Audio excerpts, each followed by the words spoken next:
अनंत काल का जीवन है, इस पे कितने लोग विश्वास करते हैं? आहे का?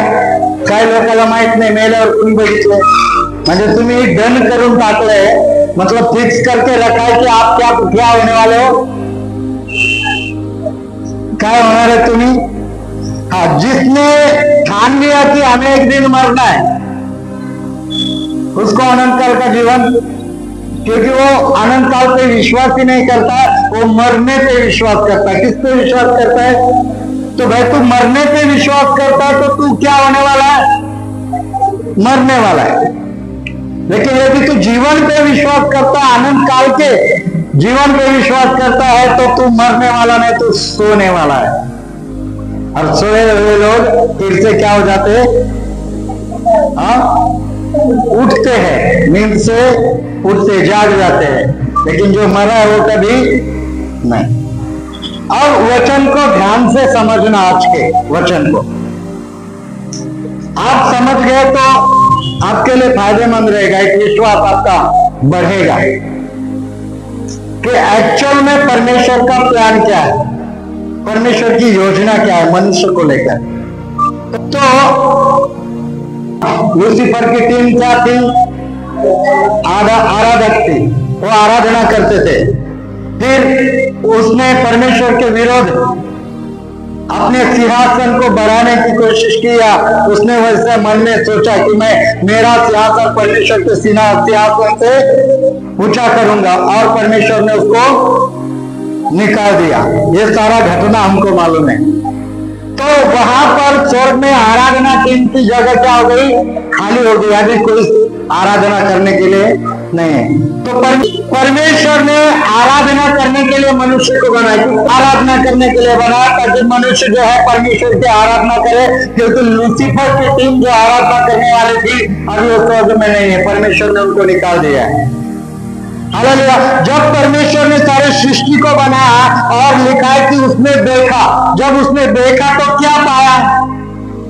परमेश्वर ने आकाश और पृथ्वी को बनाया और देखा, परमेश्वर ने पशु पक्षियों को बनाया और देखा, परमेश्वर ने पेड़ पौधों झाड़ों को पहाड़ियों को बनाया और देखा। तो देखा तो उसने कहा ये मतलब जब परमेश्वर ने सारी सृष्टि को बनाया तो वो अच्छी थी, सुंदर थी। जो जो प्रभु ने बनाया वो अच्छा था। अच्छा होने के बावजूद, इतना सुंदर होने के बावजूद परमेश्वर को एदेन बाग बनाने की क्या जरूरत पड़ी? मतलब सब कुछ अच्छा है, इंसान को रहने लायक है, लेकिन अच्छा होने के बावजूद उसने पृथ्वी में और एक बाग बनाई, एक गार्डन बना एदेन बाग का, और फिर मनुष्य को उसमें रखा, उसमें बनाया, और मनुष्य को सारी सृष्टि पर अधिकार वो बाग में से दिया। तो कभी सोचा आपने भाई इतना अच्छा सब कुछ जो भी परमेश्वर ने देखा अच्छा, तो ये एदेन बाग क्यों बनाए? हालेलुया। एदेन बाग को बनाया, सारा परमेश्वर ने देखा अच्छा है, फिर भी एदेन बाग को बनाया। क्यों? क्योंकि आराधना करने वाली टीम, आराधना करने वाला इंसान परमेश्वर के लिए सबसे खास, सबसे स्पेशल है, और इसलिए परमेश्वर ने सारे सृष्टि को, भले इतनी बड़ी पृथ्वी को बनाया, सारी चीजों को बनाया, लेकिन उसमें से भी कम जगह में, अभी कितनी बड़ी बात थी ये पता नहीं, लेकिन पृथ्वी तो बहुत बड़ी, पृथ्वी ने एक एदेन बाग को बनाया। तो वो एक छोटे बाग को हम कह सकते हैं परमेश्वर ने बनाया ताकि उसका स्पेशल आराधक जो है वहां से परमेश्वर की आराधना करे, और वहां परमेश्वर आकर उनसे मिले, मुलाकात करे, बातचीत करे। बरोबर है? हालेलुया।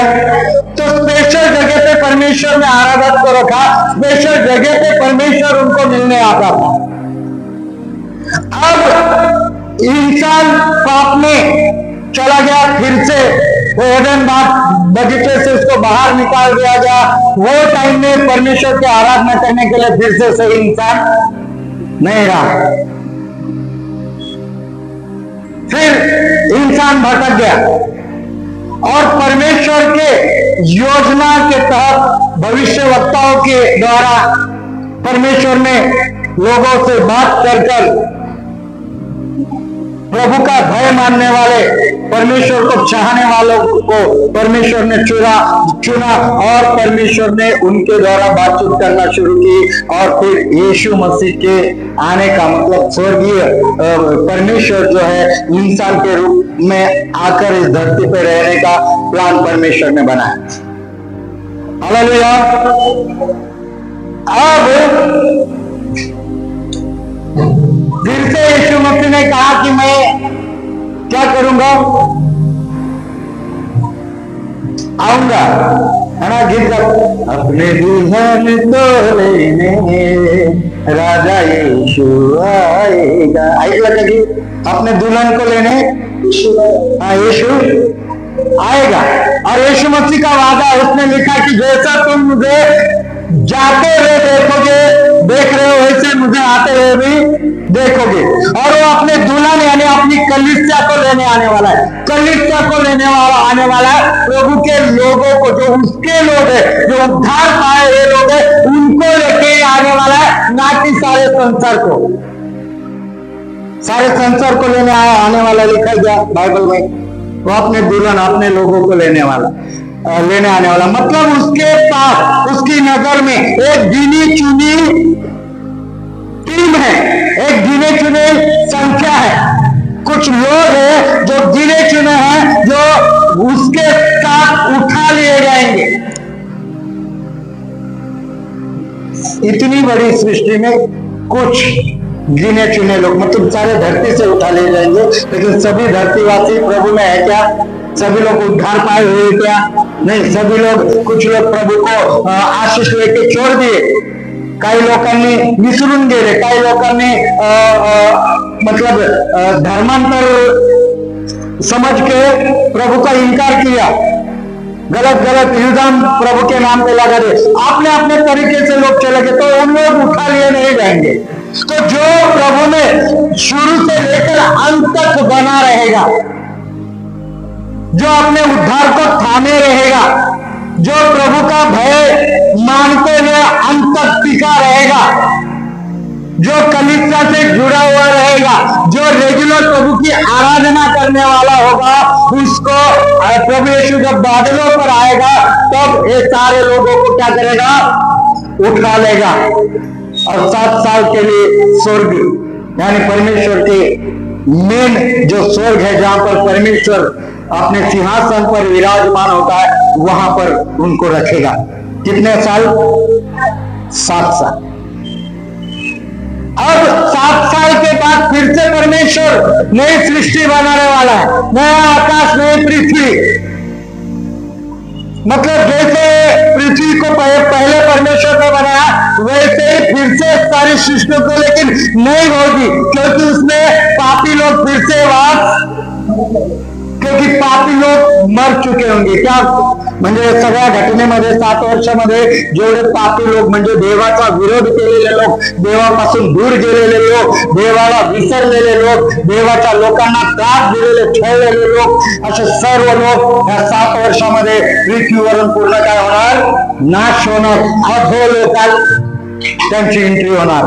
अनंत काळासाठी ते म्हणजे कायमचे, म्हणजे ते मरणार, पुन्हा त्यांचं नाव नाही। तो फिर से नई सृष्टि, नया आकाश परमेश्वर बनाने वाला, यीशु मसीह बनाने वाला। तो नई पृथ्वी होगी, नया आकाश होगा और वहां पर 1000 साल का प्रभु का राज होगा। लेकिन नया आकाश, नई पृथ्वी, पता नहीं अभी जितनी बड़ी पृथ्वी उतनी होगी या इससे बड़ी होगी या छोटी होगी, वो प्रभु जाने। लेकिन पृथ्वी होगी, सृष्टि होगी, नहीं होगी, वहां पाप या पापी लोग नहीं रहेंगे। लेकिन आपको बहुत रहस्य की बात बताने वाला हूं कि इतनी अच्छी नई पृथ्वी, नई सृष्टि होने के बावजूद स्वर्ग से एक नया यरूशलेम उतरेगा। पढ़ा है क्या आप लोगों ने? स्वर्ग से एक नगरी उतरेगी, एक सिटी, एक शहर उतरेगा, उसको नया यरूशलेम नाम दिया गया। क्या? नया यरूशलेम नाम दे। वो एक नगरी है, उसका पूरा ये मोजमाप आहे त्याचं, म्हणजे लांबी रुंदी कितना रहेगा, कितना बड़ा रहेगा, कितना चौड़ा रहेगा। और वो नए नगरी में कुछ लोग रहेंगे, मतलब पृथ्वी पे तो रहेंगे लेकिन नए यरूशलेम में भी लोग रहेंगे। भाई इतनी बड़ी नई सृष्टि बनाने के बाद जो लोग आनंद काल के जीवन में गए वही तो ये पृथ्वी में रहेंगे, तो ये नई सृष्टि की क्या जरूरत है। तो अब आता हूं, सारी सृष्टि को परमेश्वर ने बनाया, फिर उसने एदेन की बाग बनाई स्पेशल लोगों को रखने के लिए, स्पेशल लोगों को मिलने के लिए। तो वैसा ही ये नया यरूशलेम होगा, स्पेशल लोगों के लिए, स्पेशल प्रभु की एंट्री के लिए या परमेश्वर को मिलने के लिए। फिर आकाश से उतरेगा नया यरूशलेम, उसका नाम होगा, जहां पर यीशु मसीह का सिंहासन होगा और यीशु मसीह पे राज करेगा। कितनों को समझ में आ रहा है? समजते का, डोक्यात जाते का? एदेन बाग, सारी सृष्टी एवढी मोठी असताना एदेन बाग बनवली, आता पुन्हा नवं आकाश नवी पृथ्वी परमेश्वर बनवणार, एवढी मोठी पृथ्वी असताना पुन्हा एक नगर परमेश्वर स्वर्गातून पाठवणार। हालेलुया। आणि मग तिथे असे ठराविक लोक, देवाचे खरे आराधक, त्या लोकांना त्या यरूशलेममध्ये एंट्री मिळणार। सारे पृथ्वीचे नाही, ते असतील 1000 वर्षाच्या राज्यामध्ये, पण नव्या यरूशलेम शहरामध्ये फक्त त्याच लोकांना एंट्री जे खरे देवाचे आराधक आहेत, जे देवाचं भय बाळगणारे, ज्यांनी अनेक आत्म्यांना प्रभूकडे आणलं, ज्यांनी काय केलं, अनेक आत्म्यांना। तो सुवार्ता छोटी सुसमाचार छोटा मत समझो। अगर आप सुसमाचार करते हो, यदि आप आत्माओं को जीतते हो, तो आप वो परमेश्वर का जो पोखरा है, जो यीशु मसीह है, उसके किताब में आपका नाम लिखा जाता है। कोकऱ्याच्या पुस्तकात तुमचं नाव लिहिलं जाईल, आणि ज्याचं नाव कोकऱ्याच्या पुस्तकात लिहिलं जाईल तो नव्या यरूशलेममध्ये प्रवेश करेल। हालेलुया। समझ में आ रहा आपको? नए यरूशलेम में प्रवेश करेगा। वो नए यरूशलेम के लोग ये धरती के बाकी के लोगों से ज्यादा स्पेशल होंगे। वो यीशु मसीह के आमने सामने होंगे, वो यीशु मसीह के सब कभी भी बात कर सकते हैं, वो यीशु मसीह के साथ चलेंगे, यीशु मसीह के साथ भोजन करेंगे। ऐसी नई सृष्टि फिर से परमेश्वर बनाने जा रहा है, जैसे आदम और हवा के टाइम में परमेश्वर ने नई सृष्टि को बनाया। हालेलुया। जब परमेश्वर उतरता था धरती पर, तो वो टाइम में सारी पृथ्वी फिरत होता का प्रभू? कुठं फिरायचं, कुठं उतरायचं? ठराविक बागेमध्ये। मग आताही जेव्हा सारी पृथ्वी, सारी सृष्टी नया यरूशलेम होगा, सारी सृष्टी होगी, तो परमेश्वर दिल्लीला गेला, मुंबईला जाऊन आला, यूपीला जातो, फिरत येतो, तो तिथं त्याची येणार नाही। सगळ्याला राजे अधिकारी, सगळ्यांना जसं आत्ताचं राज्य आहे तसं राज्य परमेश्वराने वाटून दिलेलं असेल, पण त्यावेळेस निवडणुका वगैरे असा काही प्रकार होणार नाही। त्यातले राजे तुम्ही असाल, त्यातले अधिकारी तुम्ही असाल, त्यातले मंत्री आमदार खासदार ते तुम्ही असाल। हालेलुया। तो परमेश्वर उनको उधर मिलने नहीं जाएगा, वो यरूशलेम में एंटर करेगा, उसका स्वर्ग में आना जाना रहेगा, उसका आना यरूशलेम के नगरी में होगा, उसका आना वो नगरी में जो लोग आराधक, जो गिने चुने लोग हैं, जो निवडलेले लोक आहेत, ज्यांनी देवावर अतिशय प्रेम केलं, मनुष्य म्हणजे ह्या जीवनामध्ये ज्यांनी देवावर अतिशय प्रेम केलं, असे लोक त्या यरूशलेम मध्ये प्रवेश करणार, त्यांना भेटायला यीशु ख्रिस्त येणार। हालेलुया। हालेलुया। समझ में आ रहा आपको? तो ये परमेश्वर के पास एक प्रॉपर प्लान है कि उसके लिए स्पेशल लोग चाहिए। परमेश्वराकडे काय प्लॅनिंग आहे? एक अच्छा प्लॅनिंग है कि उसको उसके ऊपर भरोसा करने वाले आत्मा और सच्चाई से, यूहन्ना वचन के अनुसार आत्मा और सच्चाई से सच्चे आराधना करने वाले उसको चाहिए। और वो स्पेशल लोगों को वो नए यरूशलेम में रखेगा, जिनको वो बार बार आके मिलेगा, जिनके साथ संगति करेगा, जैसे सृष्टि पर वो आदम और हवा के साथ एदेन बगीचे में संगति करता। तो अभी भी परमेश्वर के पास वैसा ही एदेन बगीचे का वैसा एक प्लान है। वो अब नया प्लान है, सारी सृष्टि को नाश करके नए पृथ्वी, नए आकाश और सारी सृष्टि को बना के एक एदेन बगीचे जैसे नए यरूशलेम को बनाकर वो कुछ खास लोगों के साथ रहे। तो वो आपको क्यों नहीं लेके जाएगा? आप क्यों मरने वाले हो? क्यों आप वहां जाने के योग्य नहीं रहेंगे?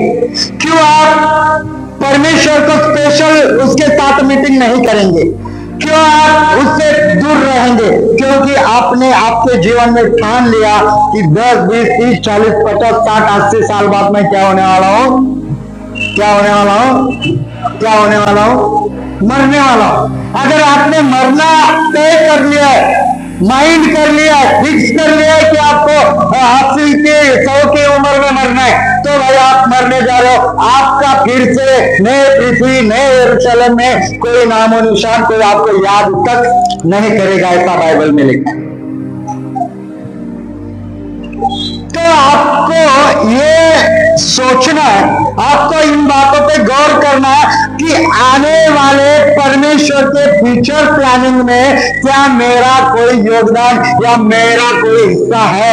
क्या मैं परमेश्वर की योजना का हिस्सा हूं? तो इसलिए हमारा परमेश्वर जबरदस्ती करने वाला परमेश्वर नहीं, उसके पास एक योजना, वो सारी पृथ्वी को बुलाता है, नहीं बुलाता है। हाँ, किती वचन है ते 316 काय म्हणतं? परमेश्वर ने जगत से ऐसा प्रेम रखा कि उसने अपने एकलौते पुत्र को दे दिया, ताकि जो कोई उसके ऊपर विश्वास करे वो नाश, मतलब वो मरने वाला नहीं, नाश नहीं होने वाला, परंतु क्या करने वाला? अनंत काल का जीवन पाए। हालेलुया। तो हर एक को परमेश्वर आमंत्रित करता है, हर एक को यीशु मसीह आमंत्रित करता है। इसलिए हम सुसमाचार करते लोगों तक यीशु मसीह के नाम को पहुंचाते हैं, यीशु मसीह पर विश्वास करने के लिए आपको प्रोत्साहन देते हैं। लेकिन यदि आप विश्वास नहीं करते हो, यदि आप उद्धार नहीं पाए हो, यदि आप परमेश्वर के कलीसिया के भागी नहीं बने हो, आप परमेश्वर की आराधना नहीं करते हो, तो यकीन मानो आप परमेश्वर के फ्यूचर प्लानिंग के हिस्सेदार या उसमें सहभागी नाही। समजतंय का सगळ्यांना? त्याच्यावर लक्ष देऊ नका, खूप महत्वाचा पॉइंट आहे। समजतंय का सगळ्यांना? समजतंय? जर तुमच्याकडे तारण तुम्ही पावलेले नाही तर तुम्ही देवाच्या योजनेचे हिस्सेदार होत नाही। देव तुम्हाला इथं वचन का देतो? परमेश्वर आपसे यहाँ पर क्यों बात करता है? क्योंकि आप स्वर्ग में यानी नए यरूशलेम में रहने के लायक तो, आता तुम्ही ज्या इथं शिव्या देता त्या तिथे यरूशलेमात चालतील का? म्हणून देवाच्या नजरेत बायबलनुसार शिव्या देणं हे पाप आहे। पण आपण जगित लोकांमध्ये राहतो की आपल्याला कोणी म्हटलं त्या शिव्या देऊ नका पाप आहे, तर आपण काय म्हणतो? शिव्या देणं काय पाप आहे का? नॉर्मल आहे, ते चलतंय, कोणी देत आहे। अरे पण यरूशलेमात नाही चालत ना, पृथ्वीवरच चालतील आपलं सध्या इथं, नव्या यरूशलेम मध्ये नाही चालणार। मग तुम्ही म्हणणार नव्या यरूशलेमात गेल्यावर आम्ही नाही देणार। मग मला सांगा, तुम्ही गाडी शिकले नाही, काय नाही केली गाडी, काय नाही केली, शिकले नाही, आणि तुम्ही म्हणणार डायरेक्ट आम्हाला चावी द्या स्टेरिंग, आम्ही डायरेक्ट पांडुची रोडला चालतो, चालतंय का? तिथे काय करावं लागेल? आधी नुसते शिकावंच नाही लागणार, पण तुम्हाला पूर्ण परफेक्ट व्हावं लागेल, त्याची तयारी करावं लागेल की गाडी तुमच्या हातात आल्यानंतर तुम्ही ती नीट चालवाल। गाडी हातात येण्याच्या आधी तुमची तयारी पाहिजे, तेव्हा तुम्हाला गव्हर्नमेंट लायसन्स दी, तो यहाँ का पापी इंसान होने के बावजूद वो आपको बिना टेस्ट के लाइसेंस नहीं देता. आपले अधिकारी पवित्र आहेत का?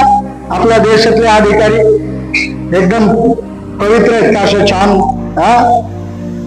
त्यांच्यासारखा तर भ्रष्टाचारी कोणीच नाही.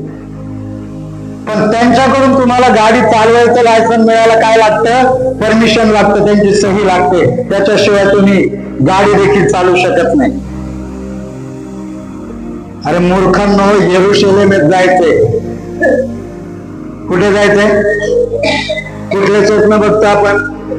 कुठे जायचंय? येरुशलेम में, जहां पर पाप नहीं, जहां पर इसका नाम ही नहीं. मग तुम्ही म्हणणार आम्ही तिथे गेल्यावर शिव्या द्यायचं बंद करू, चालतंय का? त्यासाठी तुम्ही नाशाच्या हाती आधीच सोडून दिले जाणार. म्हणून येणाऱ्या येशू सोबत तुम्ही उचललेच जाणार नाही जर तुम्ही तयार नाही झाले. समजणार आहात ते?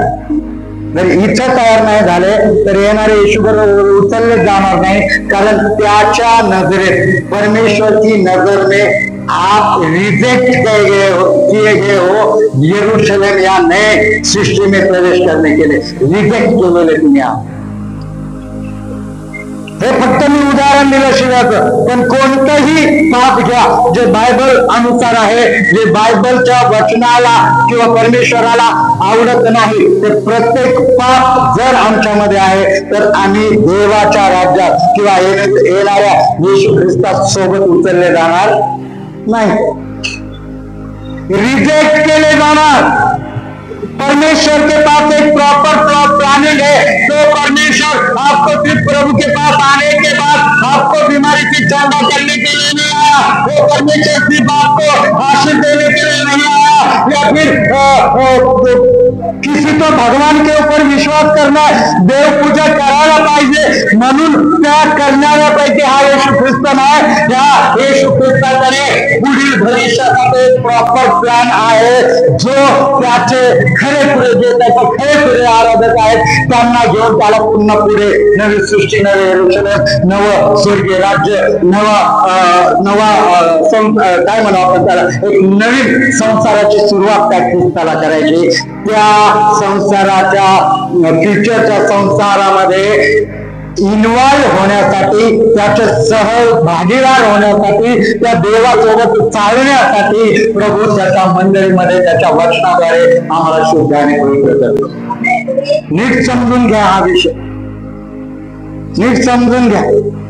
आम्ही कोणता प्रचार लिहून नाही आणला, हा कोणता तयारीने नाही आणला, हा कोणत्या कॉपी नाही केला, हा कोणता काय नाही. हा फक्त मी प्रार्थक मागत मागत काय करू तर देवाने माझ्या मनात टाकलं की माझ्याकडे मनुष्य जातीसाठी जो प्रॉपर प्लॅन आहे तो तुला ठाऊक आहे म्हणे, तू बोल.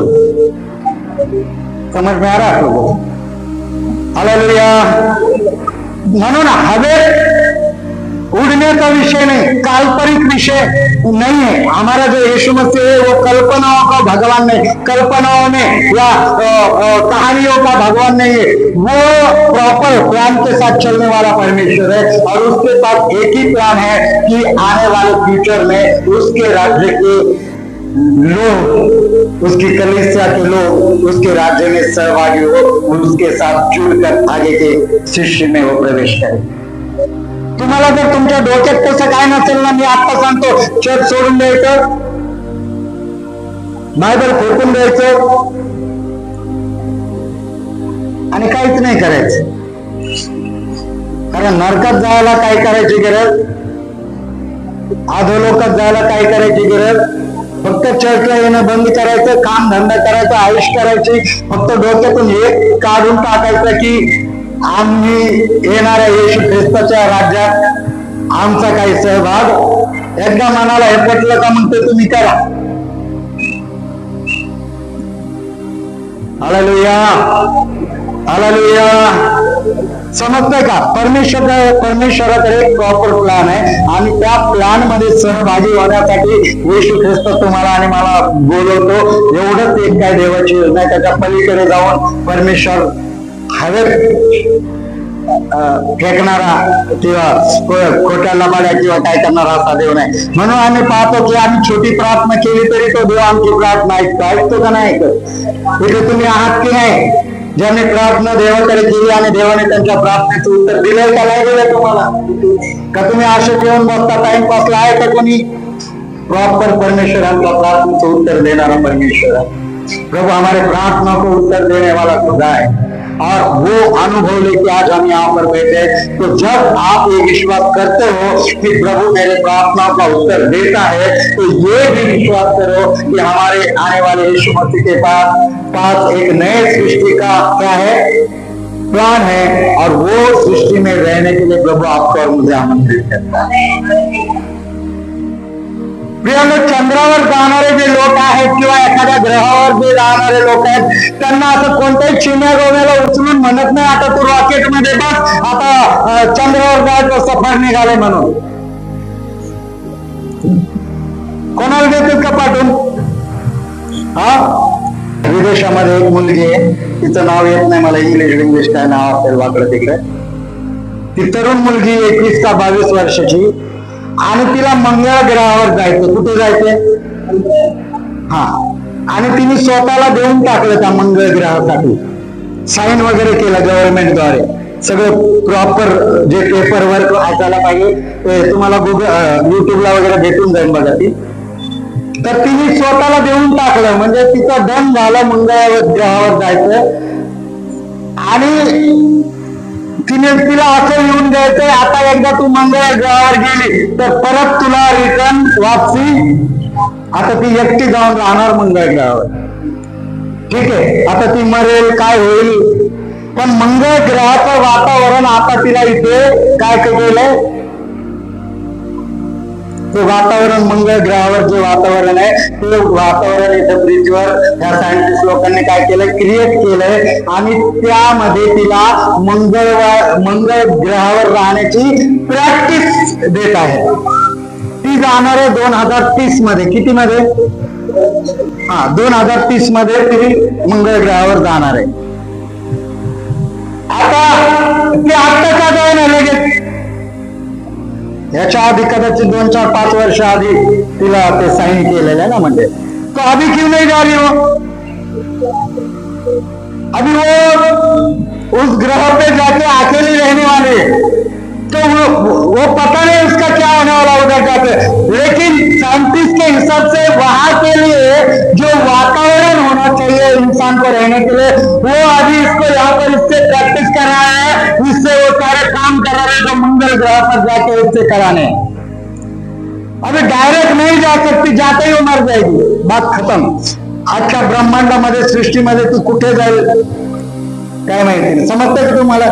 आहे का बुद्धीत जाते. सर्च करा घरी गेलं भेटून जाईल. तरुण मुलगी तिने स्वतःला त्या मिशन साठी देऊन टाकलं. जे कधी स्वर्गातही जाणार नाही. कारण ज्याचं तारण झालंय ते असं मूर्खपणाचे चाळे करणार नाही मला मंगळ ग्रहावर जाऊन राहायचंय. कळेल का. ज्यांचं तारण झालंय आम्हाला तर आनंद काळाच्या जीवनात जायचंय तिथलं आम्ही बुक करूया.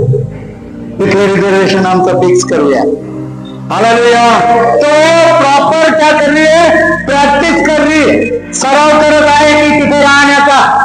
मंगल ग्रह में कुछ साल वो भी मालूम नहीं है उसका भविष्य आगे क्या होने वाला है. वहां जाने के लिए एक लड़की इतने साल प्रैक्टिस कर रही. जब वो तैयार हो जाएगी तब वो मंगल ग्रह पे उसको भेजा जाएगा और आपको जाना है आनंद काल के लिए. तिथं जिथं भविष्यच नाहीये तिथं ती एवढी तयारी करती. तुम्हाला कुठे जायचंय.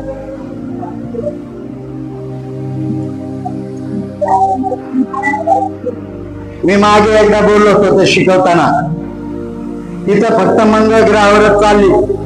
पण जे तुम्ही आणि मी देवाचे लोक जर का आम्ही उत्तरला गेलो स्वर्गामध्ये तर हे जे ग्रह दिसतात आम्ही त्याला चेंडू सारखे हात लावत पायाने उडे खेळत जाऊ प्रभूच्या सिंहासनामध्ये. समझ में आ रहा है. तो ये कहानियां नहीं, ये हकीकत है, ये सच्चाई है. ऐसा होने वाला है और हम सब मसीह लोग जो यीशु मसीह पे विश्वास करते हैं, वो अभी हम सारे परमेश्वर की योजना में आते हैं कि हम अनंत काल के जीवन में रहेंगे। Hallelujah, hallelujah, hallelujah. अब ये अनंत काल के जीवन से अगर आपको हटना है तो भैया ये आपका प्रॉब्लम है। हटना है तो हटो। समझते कैसा करना? अच्छा, घूमना कितने लोगों को पसंद है? घूमना फिरायला किती लोकांना आवडतं? तो ऐसे जगह पे घूमना किसको पसंद है जहां पर कधी आप गए नहीं, लेकिन वो आपको देखना है? म्हणजे एखाद्या गोष्टी आपण नेहमी जातो ना, पण आपल्याला नवीन काय पाहायचं असतं. असं किती लोकांना आवडतं नवीन नवीन जागेवर? तो विश्वास तुला कुठं आवडतं जायला? गोवा. ओके, छान. करुणा, शिमला, ज्योती, काश्मीर. लय अवघड काय, सगळे थंड हवेचे ठिकाण है. तो अचानक से आपको कश्मीर छोड़ दिया जाके, है ना, वो वादियों में जहां पर पूरा बर्फ, जर तुला तिथे नेऊन सोडलं तर जसं पहिल्यांदा तुला तिथे नेऊन सोडण्यात येईल तेव्हा तू काय फील करशील? काय वाटेल? पहिला मुखातून काय शब्द येईल? अरे पहिला गेला गेला शब्द थोडे दिवस नंतर राहू. काय येईल? वाव, कितना सुंदर, काय अद्भुत नजर आहे. कधीच पाहिलं ना अशी गोष्ट माझ्या समोर आहे, किती सुंदर आहे. आपण काय करू? त्याची तारीफ करू, आपण त्या सृष्टीचं गुण गाऊ. आपण कदाचित देवाला धन्यवाद देऊ की प्रभू तू किती सुंदर सृष्टी बनवलीस, है ना. त्या सृष्टीला घेऊन आपण देवाचे आभार मानू, त्याचे उपकार मानू, त्या सृष्टीचा आपण आपल्या जीवनामध्ये आनंद घेऊ. वाव, किती सुंदर है. हालेलुया. एक वचन पढ़ेंगे सिर्फ हम, प्रगटीकरण उसका 21 अध्याय 27 वचन आहे का? बघा त्याच्यात वाचा. नए यरूशलेम के बारे में लिखा है, वो पूरा अध्याय आप पढ़ेंगे ना, अभी टाइम नहीं, घरी गेल्यावर वाचा. नए यरूशलेम के बारे में लिखा है, वहां पर पूरा डिटेल दिया है कि नया यरूशलेम सिटी जो है वो कैसा होगा. पूरा जो स्ट्रक्चर, एक योजना जो होती है बिल्डर के पास जैसा नक्शा होता है, वैसा नक्शा ये है 21 अध्याय में. जो नया यरूशलेम आकाश से धरती पर उतरेगा, नई धरती रहेगी वो या पृथ्वी में, नवीन होना पृथ्वी. जब वो उतरेगा तो वो कैसा होगा, वो पूरा डिटेल उसमें भी है. हीरे, जवाहर, रत्न, डायमंड, मानिक, जो नाम आपने सुने नहीं, वो सारा डिटेल उसमें दिया है. तो जब आप कश्मीर जाने के बाद बोलेंगे वाव, विश्वास गोवाला गेला बोले वाव, है ना. तो ये तो पापी धरती के ऊपर के सीन है, नजारे हैं, जिसको आप देखते बोलोगे वाव. तो सोचो 2000 साल से वो यरूशलेम का काम शुरू है. कितने साल से? कितने साल से? बरोबर है का नाही? है ना. 2000 वर्ष झाले त्या नव्या यरूशलेमची डागडुजी चालू आहे, काम चालू आहे, प्लॅन, त्याचं बांधकाम सुरू आहे. कसं कळतं आपल्याला 2000 वर्षापासून सुरू आहे? तसं प्रभूला बनवायला काही वर्ष लागतील का? मतलब प्रभु को नया यरूशलेम बनाना है तो काय त्याला वेळ लागेल का? त्याने एवढी मोठी सृष्टी कशाने बनवली? फक्त शब्दाने. मग त्याला ते यरूशलेम एक शहर बनवायला त्याला 2000 वर्ष किंवा वेळ लागेल का? नाही. पण समजण्यासाठी किंवा प्रभूच्या ज्या योजना आपल्यासाठी आहेत त्यासाठी मी तुम्हाला सांगत आहे. प्रभू येशू म्हटला की मी जातो आणि काय करतो? तुम्हाला जागा तयार करतो. आणि मग जागा तयार झाली का काय करतो? परत येतो आणि मग तुम्हाला, हा, मग किती वर्षापूर्वी बोललो प्रभू येशू? 2000 वर्षापूर्वी तो गेला ना आकाश स्वर्गामध्ये, मग 2000 वर्ष झाले आणि तो जागा तयार करत आहे, सुंदर असं येरुशलेम, सुंदर अशी नवी पृथ्वी तुमच्या आणि माझ्यासाठी राहण्यासाठी. गेली 2000 वर्ष त्याच्या खऱ्या खुऱ्या आराधकांसाठी सुंदर अशी सोनेरी नगरी तो करत आहे. तुम्ही घालून इथं किती सोनं घालणार, तरच तो ना आपण सोन्याला इथं हे पाहिजे ते पाहिजे, अरे लय महाग झालं, लय होत गेलं, कर्ज काढून एका डागासाठी. काच किती लोकांना माहिती, काच, आता काच्याकडे पाहतो, इथे काच आहे ना, ही काच कशी आहे, काच कशी आहे, पारदर्शक, ट्रान्सपारंट आहे, म्हणजे त्या भिंतीतून तुम्ही पलीकडलं काचेतून पाहू शकता. पारदर्शक सोनं पाहिले, पारदर्शक सोनं पाहिलंय का, पण नव्या येरुशलेम मध्ये पारदर्शक सोनं आहे. त्याच्यावर प्रेम करणाऱ्या लोकांसाठी देवाने ठेवलं, तुम्ही वाचा. पारदर्शक सोनं, त्याच्या भिंती, सोन्याचे रस्ते, रत्न जवाहर, प्रत्येक एका दिशेला 3 गेट, त्या गेटला प्रभूने त्याच्या 12 शिष्यांचे नाव दिले. पत्रस गेट, पौलुस गेट, योहन्ना गेट. एवढा मान सन्मान त्या येशू ख्रिस्ताने त्याच्या 12 शिष्यांना दिलाय आणि त्यांच्या मागून जाणारे तुम्ही आणि मी, आम्ही चेले. आता आम्ही चेले म्हणून जातो का विश्वासी म्हणून पृथ्वीवर जातो, हे डिसाईड आम्हाला करायचंय. असं सुंदर असा नव्या येरुशलेमामध्ये, नव्या नगरीमध्ये परमेश्वर तुम्हाला आणि मला त्या नगरीचा हिस्सा होण्यासाठी, त्या नगरीमध्ये राहण्यासाठी, जसं आदाम आणि हवेसाठी स्पेशल एडन बाग परमेश्वराने बनवली होती. सारी सृष्टी तर बनवली होती, पण त्याच्यावर आदाम आणि हवेसाठी स्पेशल एडन बाग त्या परमेश्वराने बनवली होती. त्याच एडन बागेप्रमाणे येरुशलेम ही स्पेशल लोकांसाठी परमेश्वर तयार करत आहे. Hallelujah, hallelujah. तुम्ही सारं काही पाहाल की सोन्या हिऱ्या मोत्याचे जगगाव आहे, तुम्हाला कंटाळा येईल असं तिथं सोनं नाणं धन दौलत होते. इथं काय तरसतात. एका पास्टरने म्हणलं होतं, इथलं सोनं स्वर्गातलं डांबर आहे. काय म्हणलं होतं, इथलं सोनं जे आपण घालतो ना, है ना, अंगठ्यात इकडे, हा, तर ते म्हटले होते तुम्ही डांबर घालता. कसं काय डांबर, कारण स्वर्गामध्ये नव्या येरुशलेम मध्ये सोन्याचे रोड आहेत. म्हणजे इथलं सोनं स्वर्गातलं काय आहे, आणि आपण डांबर घालू गुरगुर गुरगुर गुरगुर. हा, कधीच्या नावात घेतलं तर मी आता अंगठी घेतली, ही अंगठी ह्या बोटात घालायची आणि बोलायचं कसं. आता कुणी पाय ना, कुणी विचारी ना कितीचे काय, कुणी ध्यानच द्या ना, ते तिकडे दिसतं का, ते तिथे दिसतं काय, आत्याचं म्हणणं ते नाही काय, अंगठी पाय. आता कधीच्या नावात आली आयुष्यात, आता घाली तर घर कधी कोणाच्या दारात जात नाही, पण अंगठी घेतल्यापासून साऱ्याला भेटायला जातो. काय चाललं, बरं आहे का, कसं काय, असा हात दाखवू. आणि ते डांबराचा एवढाच डाग आहे स्वर्गीय डांबरा. असो, आहे तुमच्याकडे सोनं तर देव बाप त्याला ब्लेस करो, अजून देव, म्हणजे मला त्याला नाव नाही ठेवायचं. परंतु आमच्या जिवंत देवाकडे खूप सारा आहे ज्याच्यावरून तुम्हाला चालायचं. पारदर्शक सोनं, मी हैराण झालो. काय ती सोनं असते, ती क्वालिटी तर माणूस नाही बनवू शकत. ते सोनं ते फक्त आमच्या देवाकडे आहे. लसना, गोमेद हे नाव ऐकले का कधी तुम्ही? पाचू, लसना, गोमेद, अजून हिरे मोती तर कॉमन आहे, पण असे फार काय 12 असं काहीतरी आहे. सुंदर असं वर्णन आहे पुस्तकामध्ये.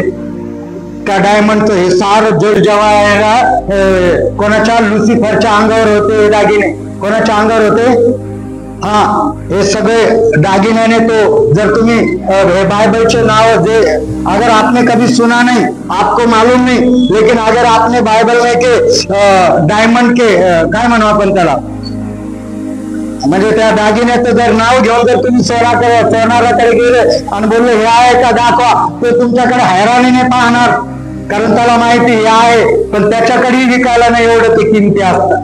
त्यासाठी स्पेशल ऑर्डर एवढं हे सगळं बायबल मध्ये वर्णन आहे प्रियानो. हे सगळे जग जेव्हा त्या नव्या यरूशलेम मध्ये तुमच्या आणि माझ्या पायंदळी तुळवर तुम्ही एन्जॉय कराल. हालेलुया. जर जगी फिरायला गेल्यावर जर तुम्ही एवढ्या सुंदर सुंदर गोष्टीला पाहून वाव असं बोलता, तर यरूशलेम मध्ये तुम्ही प्रवेश केल्यानंतर काय ती सुंदरता, काय ते डोळे दिपवणारे लाइटिंग, काय तो प्रकाश, काय तो उजेड. तुम्ही साधे मॉल मध्ये गेले तर तुम्हाला वाव किती भारी आहे, पैसेच नाही खिशात आतमध्ये दुकानात जायला, वाव फोटो काढू काढू येतात काही काही लेकर फिरून. कुठे गेले ते मॉल मध्ये 10 रुपयाचं काही घेतलं नाही, आले फिरून फोटो. समझ में आ रहा आपको? हालेलुया. वाव. मग त्या यरूशलेम कशा असेल फिरानो, त्या यरूशलेमचे भागी होण्यासाठी देव तुम्हाला बोलवत आहे, आमंत्रित करत आहे. आपण एक वचन वाचू आणि बंद करूया. योहानाचा 14 अध्याय 6 वचन पटकन वाचा. यीशु ने उससे कहा, मार्ग और सत्य और जीवन मैं ही हूँ, बिना मेरे द्वारा कोई पिता के पास नहीं पहुंच सकता. हालेलुया. सब लोग ध्यान देंगे अभी इधर 5 मिनट. काय वचन है? मार्ग सत्य और जीवन मैं ही हूं, बिना मेरे पिता के पास कोई. येशू ख्रिस्ताशिवाय मार्ग नाही. तुम्हाला जर मरायचं नसेल तर एका लाईनीत सांगायचं, आनंद काळाच्या जीवनात जर जायचंय तर तुम्हाला येशूशिवाय काहीच मार्ग नाही. जगामध्ये प्रत्येक गोष्टीचा कदाचित तुम्ही आनंद घ्याल, एन्जॉय कराल, सगळं काही मिळवाल, धन मिळवाल, परंतु आनंद काळाचं जीवन जर कोणाकडे आहे तर ते कोणाकडे आहे? कोणाकडे आहे? येशू ख्रिस्त त्यांनी स्पष्ट म्हटलं की माझ्या वाचून पित्याकडे कुणालाही जाता येत नाही येशू वाचून. कारण तो म्हणतो मी काय आलो तिकडून. मग रस्ता कोणाला माहिती? जीवन में अगर आपको रास्ता नहीं मिल रहा है, मार्ग नहीं मिल रहा है, तो ये वचन में यीशु कहता है कि मार्ग मैं हूं. तो किसके पास आओ? आपको संसार में लग रहा है कोई सच्चाई नहीं, कोई सत्यता नहीं है, सब झूठ है, सब नकाब है, सब दिखावा है, तो यीशु मसीह कहता है मैं सत्य हूं. यीशु मसीह के पास आओ, सत्य आपको यीशु मसीह के पास मिलेगा. उसने ये नहीं कहा कि आओ मैं तुम्हें सत्य सिखाता हूं, वो बोलता है निज सत्य है, तो स्वतः सत्य है. और उसने ये नहीं कहा कि जीवन मैं दूंगा म्हटलाय, पण तो स्वतः जीवन आहे. कारण जो त्याच्यावर विश्वास ठेवतो तो अनंत काळाच्या जीवनामध्ये अनंत काळासाठी जिवंत राहतो. हालेलुया. तो अगर मार्ग नहीं मिल रहा संसार में तो यीशु है, सत्य नहीं मिल रहा तो यीशु है, और आपको जीवन पाना है तो यीशु है, वो भी अनंत काल का जीवन, बहुतायत का जीवन. यीशु मसीह ने यूहन्ना उसका 10 में कहा कि चोर आता है चोरी, घात और हत्या करने, मैं आया हूं जीवन देने और बहुतायत का जीवन देने.